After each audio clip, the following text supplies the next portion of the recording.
Bonjour et bienvenue dans cette nouvelle vidéo de formation à Drupal consacrée aujourd'hui à l'ami numéro 1 de tout développeur ou toute développeuse Drupal, Drush. Pour commencer, qu'est-ce que Drush? Drush, c'est un utilitaire en ligne de commande qui permet d'administrer son site Drupal plus rapidement qu'en faisant des clics-clics dans le back-office. Comment fonctionne Drush? Drush est un utilitaire donc qui était avant un binaire qu'on installait de manière globale, mais qui depuis Drupal 8 et surtout l'intégration de Composer est installé au niveau de chaque projet. Pour vérifier que si Drush est bien installé sur votre instance Drupal, c'est le cas si vous avez suivi ma vidéo consacrée à l'installation de Drupal 9 via Composer, il est dans le dossier vendor bin Drush ici. On peut vérifier aussi qu'il est présent dans le fichier composer.json, ici, hop, Drush.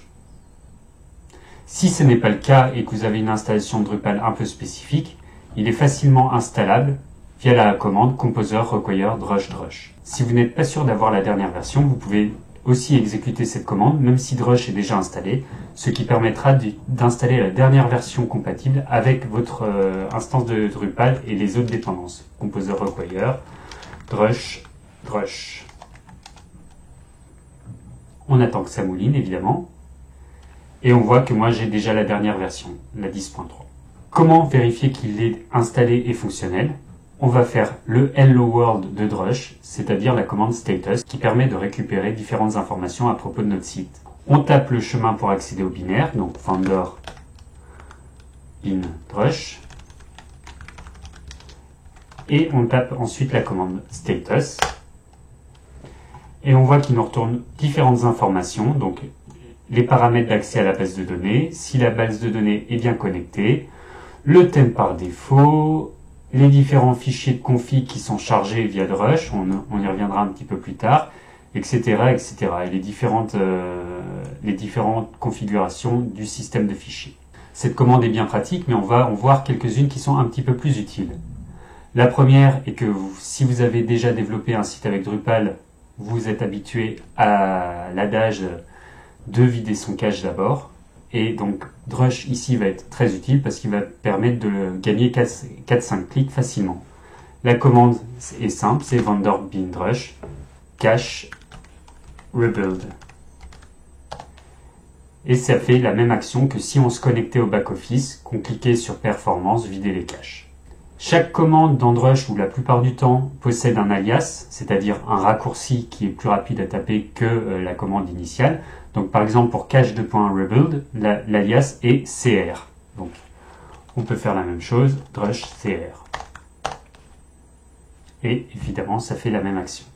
Donc ça c'est certainement la commande que vous allez utiliser le plus dans votre vie de développeur ou de développeuse Drupal.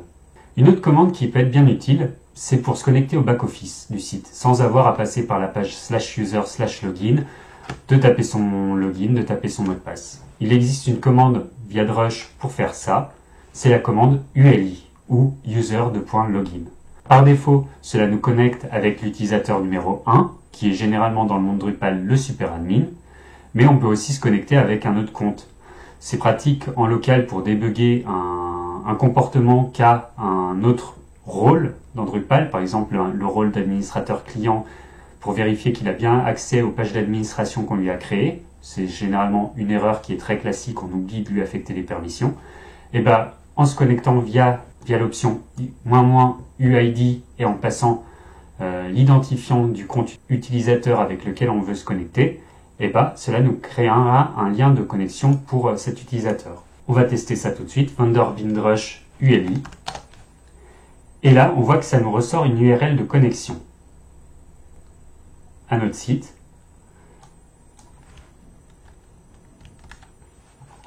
Si je la tape sur mon site, bon, je vais commencer par me déconnecter, sinon ce sera moins efficace.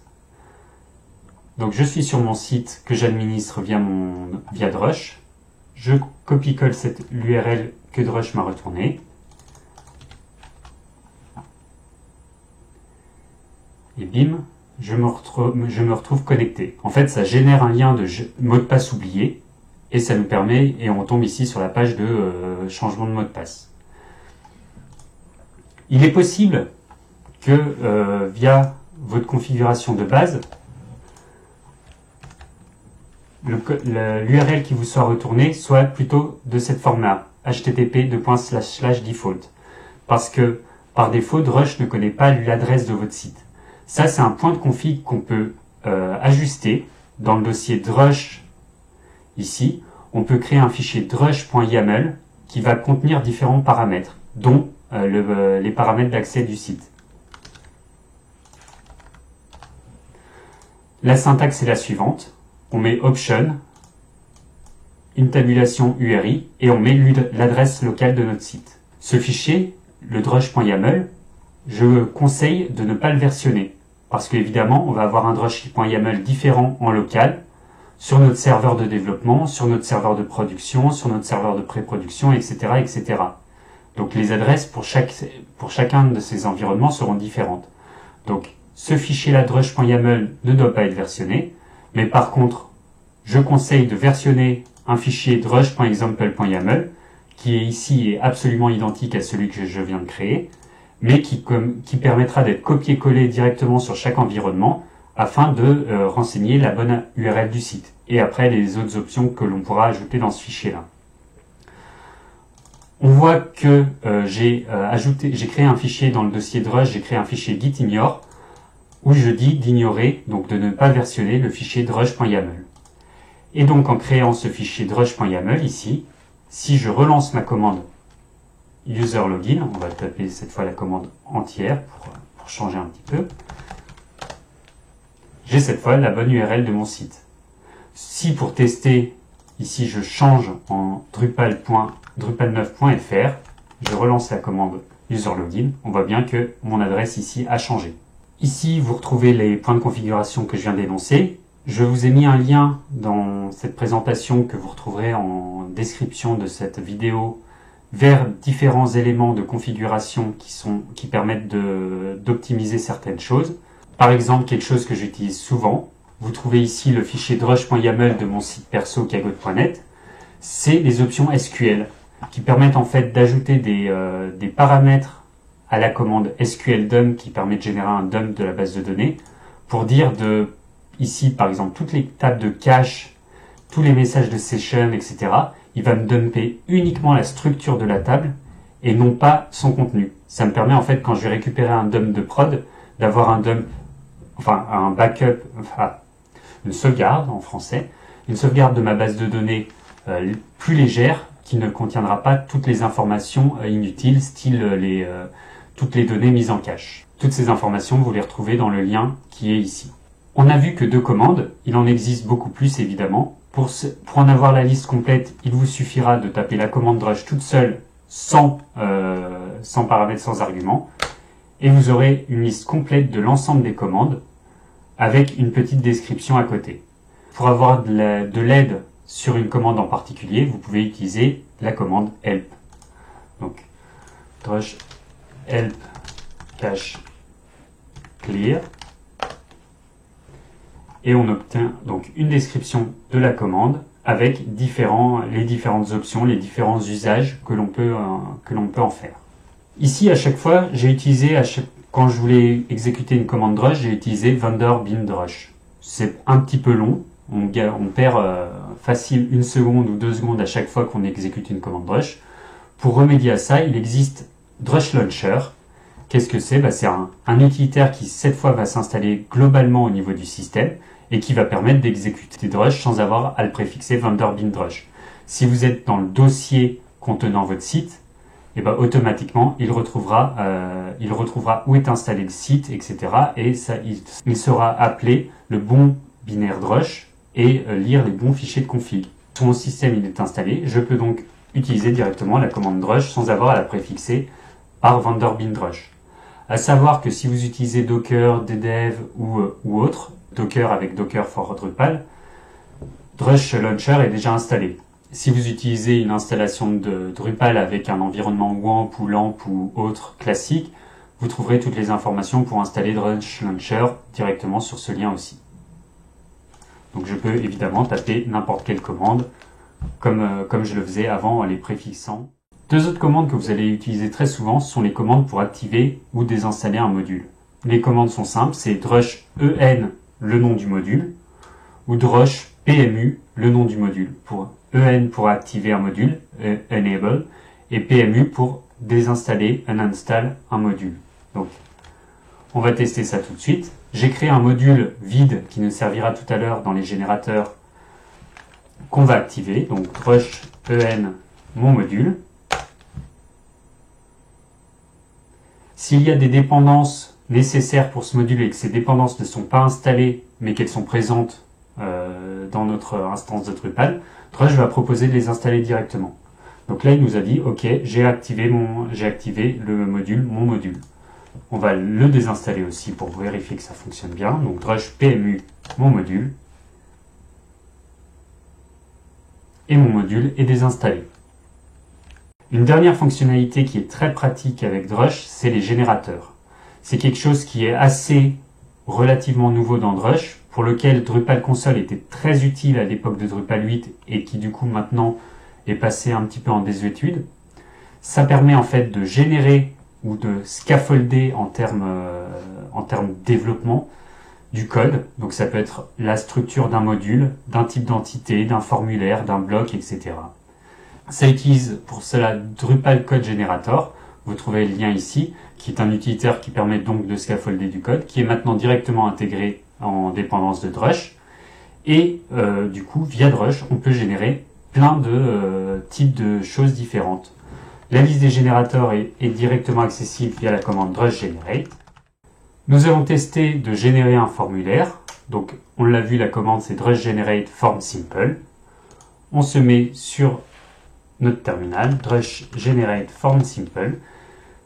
Les générateurs sont interactifs, c'est-à-dire qu'ils vont nous poser des questions lors de l'exécution de la commande afin de générer le formulaire ou par exemple notre type d'entité avec les bons paramètres.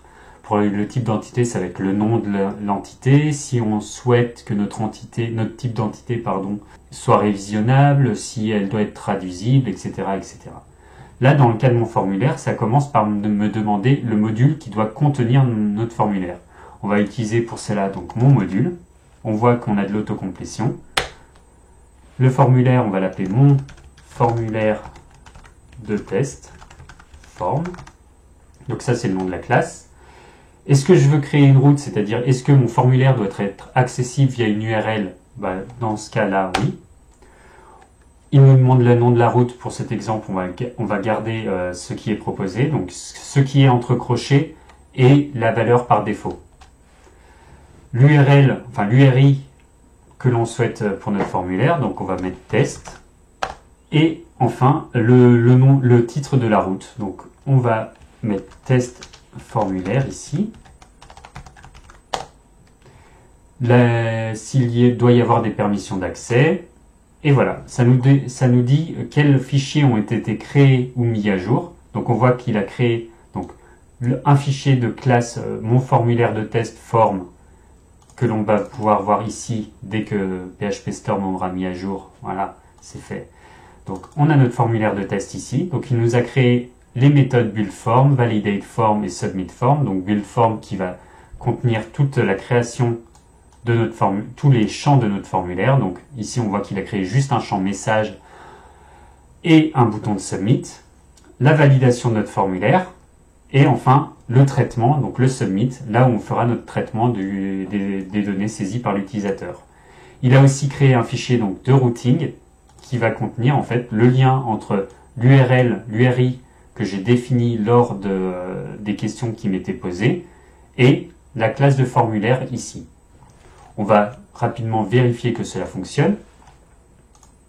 Donc j'avais défini comme URL /test. Évidemment, exemple de base, ça ne fonctionne pas. Pourquoi? Parce que je n'ai pas vidé mes caches. Drush-cr.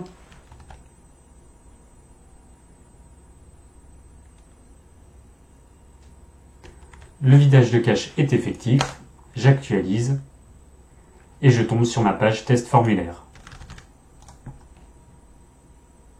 Voilà. On a une validation sur les caractères, sur le nombre de caractères. C'est la validation qui est faite par défaut, qui ne sert pas à grand chose, mais c'est un exemple. Et du coup, vous pourrez ensuite ici définir tous les champs que vous souhaitez. En guise de conclusion, je vous remets les différents liens qui vous permettront d'en savoir plus ou d'aller plus loin avec Drush. Donc, le site officiel de Drush, le Drush Launcher pour permettre d'exécuter Drush sans avoir à le préfixer à chaque fois Vanderbilt Drush, la liste des commandes Drupal. Enfin, si vous avez une question sur cette vidéo, sur Drush ou sur Drupal en général, n'hésitez pas à m'envoyer un petit message sur mon Twitter ou en commentaire de cette vidéo ou sur ma chaîne YouTube. Vous retrouverez sur ma chaîne YouTube 3 autres vidéos concernant Drupal, Composer, sur Git, etc. et la gestion de la config avec Drupal. Vous retrouverez en description de cette vidéo les liens utiles qui vous permettront de faire des suggestions de nouvelles vidéos, le lien vers cette présentation qui est ici, et enfin les différents moyens de me contacter. Merci beaucoup, à bientôt.